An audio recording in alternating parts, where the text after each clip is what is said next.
Good morning and welcome back to Nourish Vines. My name is Donna and today I'm going to pH test my first batch of turmeric, tallow, lemon, and kojic soap. I had made this on April 6th and I cut it a couple days later on April 8th and they look pretty good. I mean, it feels good, it looks good, it gelled really well. These are smaller, but this was my test, and at the time I didn't know how to measure the volume of my containers, so they're a little small, they're a little miniature, but that's okay. And then this one, this was an end piece, so I grabbed some water, just a little water in here. I dabbed it on the soap and I put the test strip on, and we were at, I think the safe was either between a 7 through a 9. Or is it 7 through 10? One of the two, but it looks like we're at a 9. So they're safe. They're ready to go, and we still have, what, a week left? Because this will be 4 weeks, it'll be ready on May 8th. I think we're going to be safe with 4 weeks because we're pretty dry out here. So I think we're going to be good. It is safe 4 to 6 weeks, so I think we'll be good right after 4 weeks. But we are good to go. And this was just the end piece. So now I'm going to use this and test this out. So I know basically quality control and know my own products, what I make. So thank you guys. I'm going to put this back into their little homes. This one I'm going to go ahead and take with me. And this goes back into the little home, which I have here, and I'll show you that in a second. Okay. Which I'm loving my new workspace. So now here's the inside of my,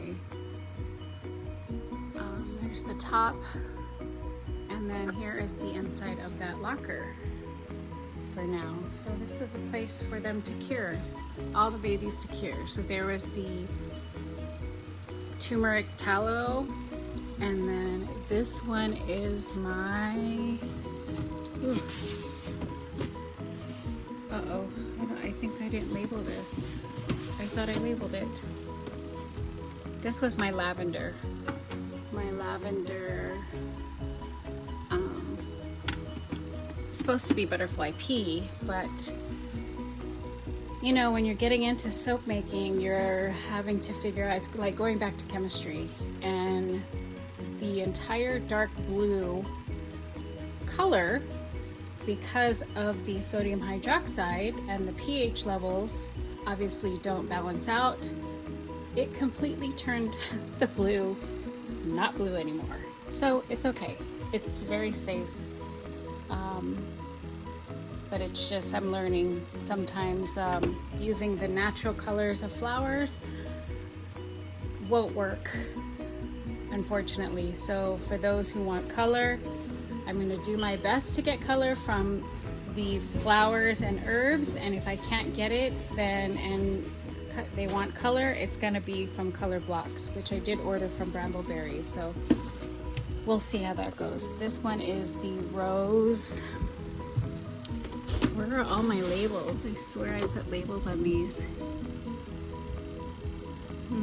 This was a hibiscus magnesium rose with the rose petals and hibiscus on top. And Manuka honey soap, which is looking pretty good, looking very good. And then this was the other one. This one I did date. This one was the lily aloe, which the aloe is from the garden. I did use the Brambleberry fragrance on this because it was aloe, and I just felt it was very fitting. So I did pay for everything. I am not sponsored at all. I'm just getting going on my business, but I'm starting to like Brambleberry, and this is White Lily and Aloe fragrance, and they are specifically for cold press soaps. So right now, when you open this cabinet, it is pretty fragranced by this soap, the Lily and Aloe, and it's a beautiful soap. This one, you can see it didn't gel all the way through, but I feel like this is a very nourishing, luscious, moisturizing soap. So we'll see how this goes, but it looks really good. I'll have to test this as well with the pH. This was my very first soap that I tried, and this was made 3/29, and I cut it on the 31st. So I think this one I made, this was like a very late night, and then after I cut it, I actually sealed this instead of cracking it open. So I'm sure that has something to do with how it was starting to cure. But I'll test it out. I'm sure it'll be fine. And it smells lovely. So this is their home. I also have my first lip balms. These are fragrance free. I'm gonna set the labels on these with all the ingredients, which is pretty simple ingredients, which includes cocoa butter with the natural cocoa scent, which is the chocolate scent. So if you're not a fan of the scent of chocolate, then I'll be making some with fragrance, but this is pretty much fragrance free. It's just the fragrance from the oils and the butters naturally. And so far, my boys, my husband and my son, they pretty much like it the way it is. So that'll be another one ready to go. Well, have a great day, everybody. I'm about to run some errands and get back to the next steps of finishing these shelves. And I gotta figure out this pile here, which is very chaotic right now feeling. But I have a lot of my garden stuff, which I do need, because there's a little peek of the garden, which those are tomatoes